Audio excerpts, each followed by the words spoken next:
wabarakatuh. Pemirsa pencinta dunia misteri, kembali bersama kami dari Ternyata Bukan Mistis. Kita masih di malam ini masih ada di kawasan Museum Provinsi Sumatera Selatan, Museum Bala Putra Dewa, bersama dengan Tuan Guru Fikri.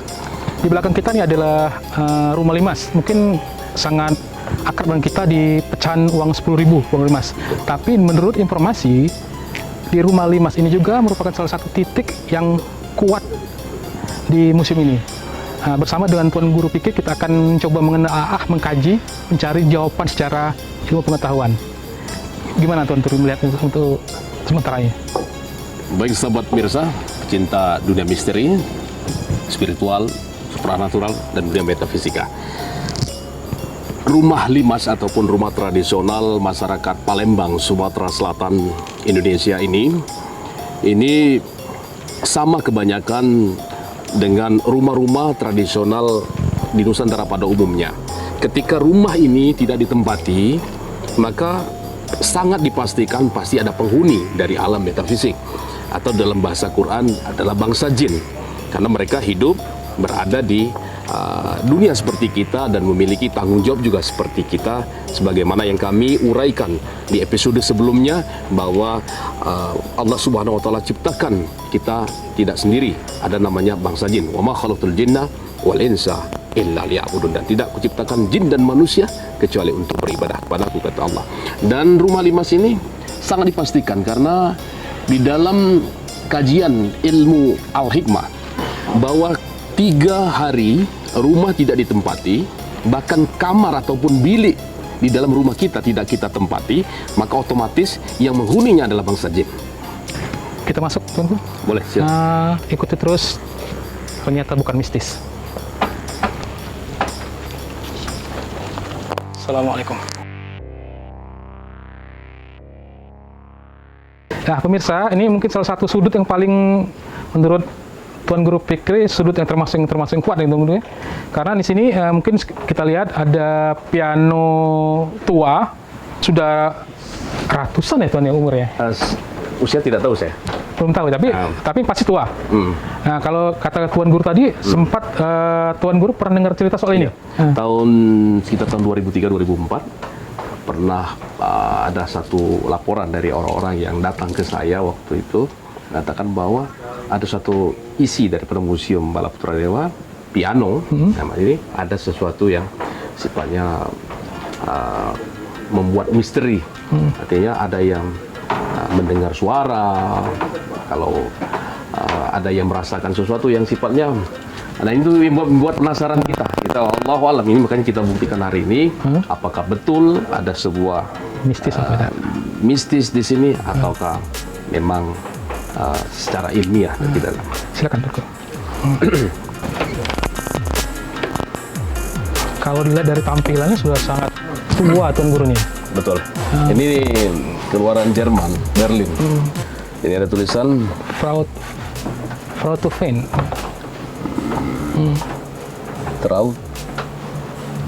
Tiven ya. Tiven Berlin. Tiven Berlin. Nah, jadi ini logika pemirsa secara ilmu metafisika, dan juga bisa kita tarik ke alam fisika, karena tuts-tuts pada piano ini ada bias-bias gelombang yang ditimbulkan ataupun ditinggalkan oleh para pemain piano di masanya.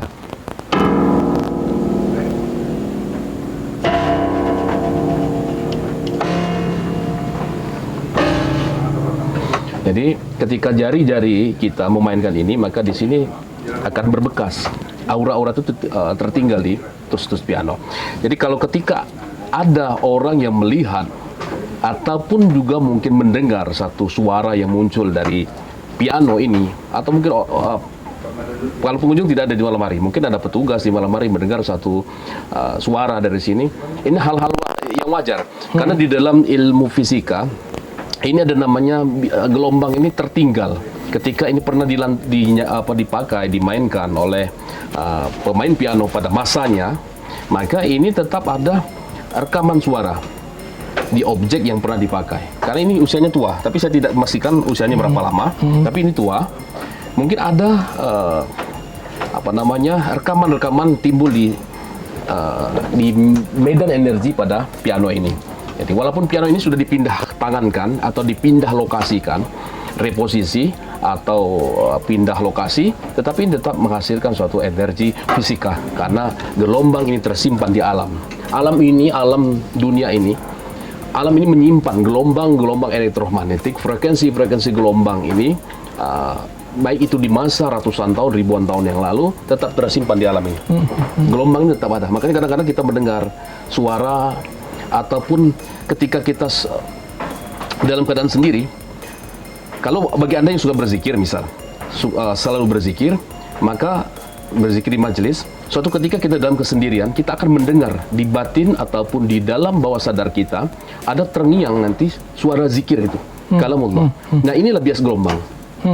Jadi kalau kita sudah membiasakan diri berzikir kepada Allah, la ilaha illallah, la ilaha illallah Muhammadur Rasulullah, la ilaha illallah Muhammadur Rasulullah, la ilaha illallah Muhammadur Rasulullah. Baik, berhenti sejenak. Kalau kita konsentrasi, fokuskan kita kepada alam, maka alam masih ada rekaman suara. Berhentikan kita, fokus sekarang. Kalau Anda ingin belajar fisika, jadi metafisika kita arahkan ke dunia fisika. Maka tadi masih ada gelombangnya. La ilaha illallah Muhammadur Rasulullah.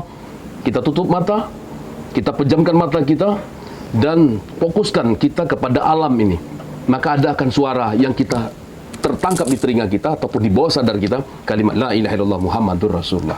Jadi inilah yang kami maksudkan, bahwa perkara yang selama ini kita anggap mistis ternyata bukan mistis.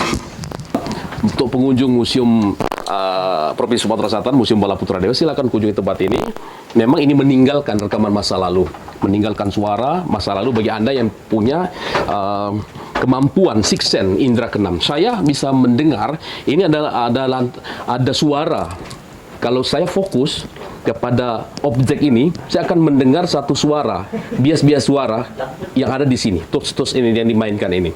Dan kalau kita lebih fokus lagi menguasai ataupun memperdalami dunia metafisika, kita akan melihat gambaran bahwa yang di sini yang biasa memainkan tuts-tuts ini adalah orang-orang yang saya pikir ini bukan orang Indonesia, bisa jadi bukan orang Indonesia, atau orang-orang sifatnya putri-putri bangsawan yang punya tuts.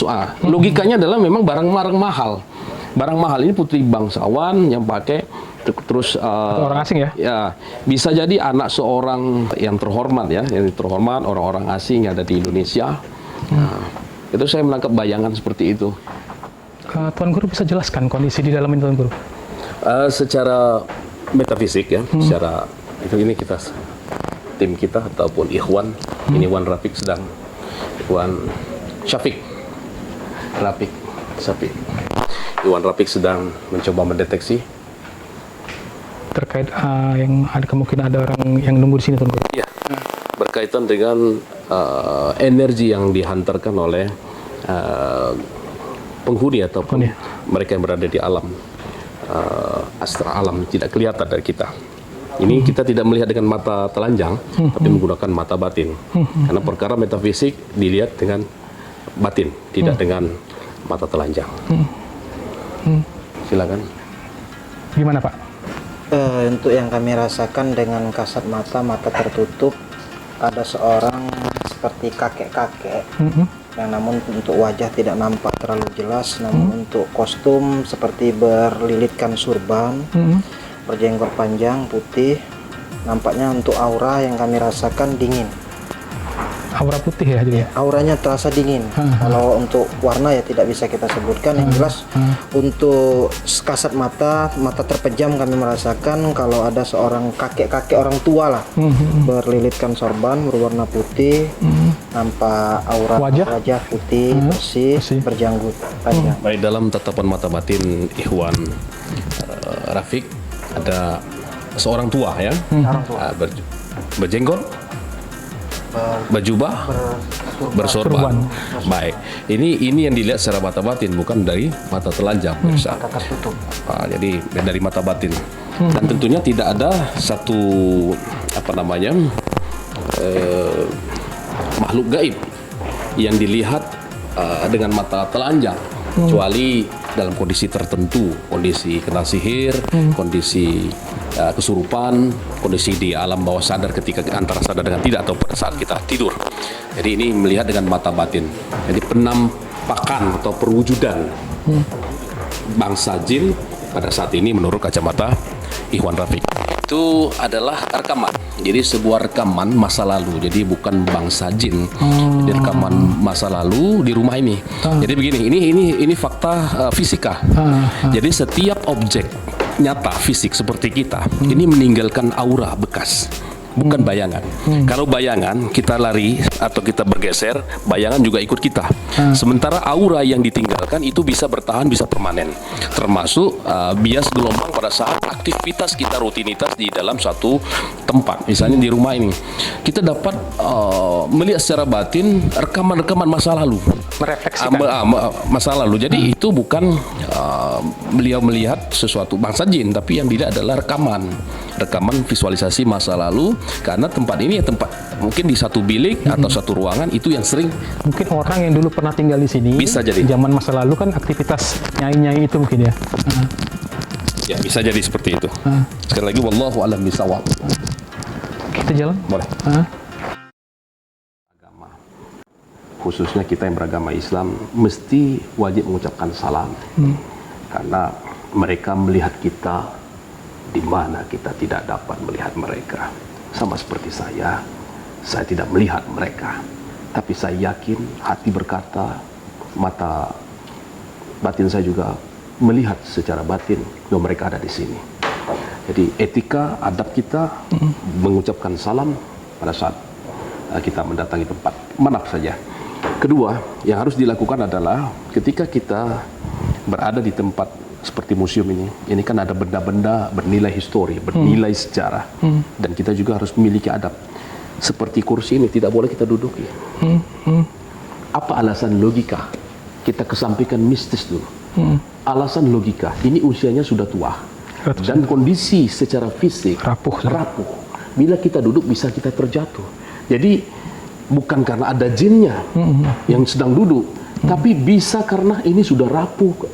Jadi inilah adab yang harus kita lakukan ketika berada di dalam museum, khususnya Museum Sumatera Selatan atau Museum Balaputra Dewa. Jadi kita bisa melihat tanpa menyentuh, atau untuk membuang penasaran boleh sekedar menyentuh saja untuk buang penasaran, tapi tidak boleh lebih dari itu. Kalau kita duduk, kita jatuh, akhirnya kita mengaitkan dengan mitos, dengan mitologi, padahal ini bukan mistis. Baik, mungkin ini penelusuran kami bersama Tuan Guru Fikri di Rumah Limas. Tetap saksikan Ternyata Bukan Mistis di Palpres Official YouTube channel. Seperti biasa di malam Jumat kita tayang. Hanya di Ternyata Bukan Mistis. Saksikan terus.